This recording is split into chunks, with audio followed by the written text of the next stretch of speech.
Hello everyone, সবাই কেমন আছো? নিশ্চয়ই ভালো আছো, সুস্থ আছো। তো চলো 3rd জুন মানে টিউসডের ব্লগটা স্টার্ট করলাম একদম দুপুর থেকে।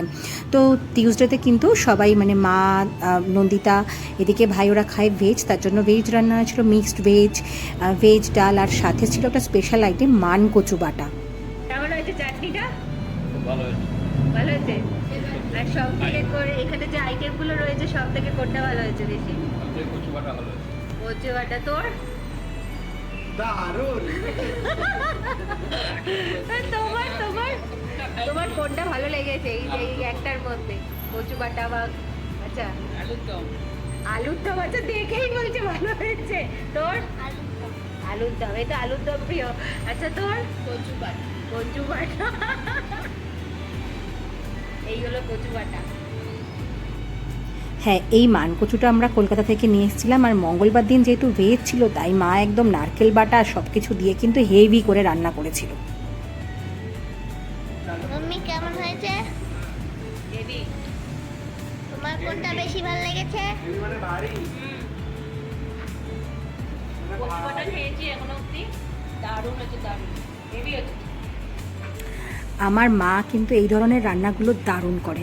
তো যাই হোক, এরপরে তো বাটা খাওয়ার পরে মানে অ্যাকচুয়ালি ওটা কাঁচা ছিল, যে ভর্তাটা করেছিল ওটা কাঁচা ছিল। যাই হোক, এরপরে তো ভেজ ডাল, মিক্সড ভেজ এগুলো তো রান্নার ভাবি করেছিল, তো আমরা খেলাম। আর এইভাবে না গোল করে সবাই একসাথে খেতে বসেছিলাম, এত ভালো লাগছিল। কারণ পুনেতে ওরা দুজন একা থাকে, আমরাও নাগপুরে একা, আর মা বাবাও ওখানে কলকাতায় একা। তো এইভাবে তো সচরাচর খেতে বসা হচ্ছে গিয়ে হয় না। আর ছোটোবেলায় কথা মনে পড়ে যাচ্ছিলো, একসাথে বন্ধু বান্ধব একসাথে হলে বা রিলেটিভদের বাড়িতে গেলে সবাই মিলে গোল করে মানে ফ্লোরের মধ্যেই চাদর বিছিয়ে বা আসন বিছিয়ে খেতে বসার এটার মজাটাই কিন্তু আলাদা ছিল। যাই হোক, শেষ পাতে চলে আসলো হচ্ছে গিয়ে আমের চাটনি, যেটা তো মা হচ্ছে অসাধারণ করে। এরপরে খাওয়া দাওয়া শেষ করে আমরা কিন্তু আইসক্রিম খেলাম। আর একজন তো মানে টিভির সামনে থেকে মানে কদিন ধরে সরছেই না, মানে যাই হচ্ছে টিভির সামনে দাঁড়িয়ে পড়ে আইসক্রিম খাচ্ছিল। যাই হোক, আমরা সবাই মিলে বসে আইসক্রিম খাচ্ছিলাম। দিব্যেন্দুকে বলছিলাম যে একটু কেমন হয়েছে, একটু এক্সপ্রেশন দাও। দেখো কিছুতেই খাচ্ছিল না, একভাবে হচ্ছে তাকিয়েছিল। ওর খাওয়া দেখে, ওর এক্সপ্রেশন দেখে আমারই হাসি পেয়ে যাচ্ছিল। যাই হোক, এরপরে তো দিব্যেন্দু 3rd জুন হচ্ছে কি চলে গিয়েছিল, যেহেতু ও নাগপুরে পরের দিন ফিরেই কিন্তু ওকে অডিটে বেরোতে হবে। তো তারপরে তো মোটামুটি ইন্টারসিটি ট্রাভেলস হচ্ছে গিয়ে বাস বুক করা হয়েছিল, তো যার জন্য আমিও গেছিলাম সাথে। তো মোটামুটি হচ্ছে গিয়ে মানে 6:40 আর কি 5:40 আর কি বাস ছিল। তো আমরা মোটামুটি কিন্তু 5টাতেই হচ্ছে গিয়ে বেরিয়ে গেছিলাম, কারণ ওদের এই টাইমটাতে পুনেতে প্রচণ্ড ট্রাফিক থাকে। তো মোটামুটি তো আমরা হচ্ছে গিয়ে ওদের সোসাইটি থেকে হচ্ছে গিয়ে বেরিয়ে গেলাম। দিব্যেন্দুর প্রচণ্ড খারাপ লাগছিল, কারণ 2 দিনের জন্য মাত্র হচ্ছে গিয়ে এসছিল, 1 জুন আর 2 জুন হচ্ছে গিয়ে থেকেছিল। আর মানে খুবই মজা হয়েছিল, যার জন্য ওর খুব মন খারাপ লাগছিল। দেখো এখনও পুনেতে কতটা হচ্ছে গিয়ে রোদ, শুধু পুনেতে বলে না, পুরো মহারাষ্ট্রে না এই টাইমটাতে মোটামুটি হচ্ছে গিয়ে 7টা 7:30টার আগে কিন্তু সন্ধে হয় না।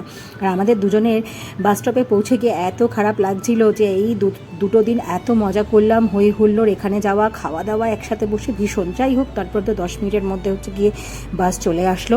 আর তোমাদেরও বলে রাখা ভালো, যদি কখনো তোমরা নাগপুর টু পুনে বা পুনে টু নাগপুর কখনো এরকম ট্রাভেল করো, এই ইন্টারসিটি ট্রাভেলসের হচ্ছে গিয়ে বাস বুক করতে পারো, প্রচণ্ড ভালো। আমিও এর আগে হচ্ছে গিয়ে এসেছি, এবং আমরা দিব্যেন্দু যে বাসটাতে হচ্ছে গিয়ে এসে মানে না পুনেতে এসেছিলো ট্রাভেল করে, সঙ্গীতাম ট্রাভেলস, একদমই মানে মোস্ট অফ মানে 3rd ক্লাস বাস একেবারে। আমিও এর আগে ট্রাভেলস করেছি, প্রচণ্ড মানে প্রবলেম ক্রিয়েট করে ওরা বাসের মধ্যে। আর ইন্টারসিটি ট্রাভেলস সেরকমই হচ্ছে গিয়ে মানে প্রচণ্ড ভালো। আর দিব্যেন্দু না যখন নাগপুরে হচ্ছে 4 জুন আর কি মানে ব্যাক করলো সকালবেলা, তখনও কিন্তু লাগেজ ছুটে গেছিলো, লাগেজ নিতে ভুলে গেছিলো। ওরা কিন্তু নিজের থেকে ফোন করে সরাসরি হচ্ছে গিয়ে লাগেজটা জায়গা মতন পৌঁছে দিয়েছিলো, এতটাই ভালো ওদের সমস্ত কিছু। তো যাই হোক, তারপরে তো দিব্যেন্দু চলে গেল, আর ও চলে যাওয়ার পরেই কিন্তু বাস ছেড়ে দেওয়ার পরে আমরাও ওখান থেকে বাড়ির পথে হচ্ছে গিয়ে আসলাম, কারণ বাবাইয়ের এসে আবার হচ্ছে গিয়ে মিটিং জয়েন করতে হবে। তো আস্তে আস্তেই দেখছিলাম কি প্রচণ্ড ট্রাফিক অপোজিট রাস্তাতে। আমরা যে রাস্তাটা দিয়ে যাচ্ছিলাম সেটা একদম পুরো ফাঁকা, অপোজিট সাইডে একদম মারাত্মক ট্রাফিক। যাই হোক, বাড়িতে আসলাম, আসার পরে তো হচ্ছে আরসিবি আর পাঞ্জাবের হচ্ছে গিয়ে খেলা, সেটা দেখার জন্য ব্যস্ত দেখলাম। আর ব্যালকনিতে যাওয়া মাত্র মানে একদম সেই মানে ওয়েদারটা ছিল একদম ছবির মতন, এত আকাশটা আর ওয়েদারটা এত সুন্দর লাগছিল। যাই হোক, আজকের মতন ব্লগটা এখানেই শেষ করলাম। সকলে ভালো থেকো, সুস্থ থেকো, সাবধানে থেকো। ব্লগটা ভালো লেগে থাকলে অবশ্যই সাবস্ক্রাইব করে দিও।